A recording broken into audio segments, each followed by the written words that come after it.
সবাই দেখতাছি 15 সালে রিকলিং না রিসাইকেলিং না কি করতেছে, তো আমারটাও একটু করি, তোমরা একটু শোনো। তা আমার জানুয়ারি মাসটা এই শীতে মিতে পিরামিডা খাইয়া আম্মুর কাছে যাই কেটে গেছিল। আর ফেব্রুয়ারি মাসটা রোজা আইব একটা টান টান উত্তেজনা ছিল, ওইটাতে যাই গেছে গা। আর মার্চে তো রোজাই ছিল, পুরা মার্চ মাস একটা রোজা রোজা ভাই ইচ্ছা মতো মজাদার ইফতার টিফতার করছি, সেরি টেরি করছি, মনে করো শেষ। পরে ঈদের পরে ধরো 1 মাস আম্মুর কাছে থেকে টেকে আইসি, মনে করো একটা ঈদ, একটা টান টান উত্তেজনা, একটা সেই লেভেলের একটা মজা, একটা আনন্দ, একটা খাওয়া। তারপর মনে করো আম্মুর একটু অপারেশন হয়েছিল, এটা একটু দুঃখের বিষয়। আচ্ছা যাক, এই দুঃখটা আমি বেশিক্ষণ রাখি নাই, কারণ আম্মু সুস্থ হয়ে গেছে আমার খাওয়া দীক্ষা।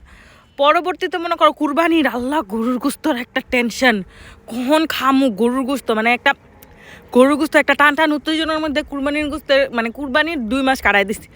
এরপরে বাকি যে মাসগুলো এগুলো এই সকাল দুপুর একদিন খাইয়া দেয়া কাটাই দিছি। আমার ঈদের পরে আর ওই বছর ভালো লাগে না, ঈদ শেষ মানে আমার বছরও শেষ, মানে এরকম একটা কাহিনী আর কি, বুঝছো? তো এইভাবেই আমার 25 সাল কাটতে গেছে, এইরকমই। Tata, bye bye.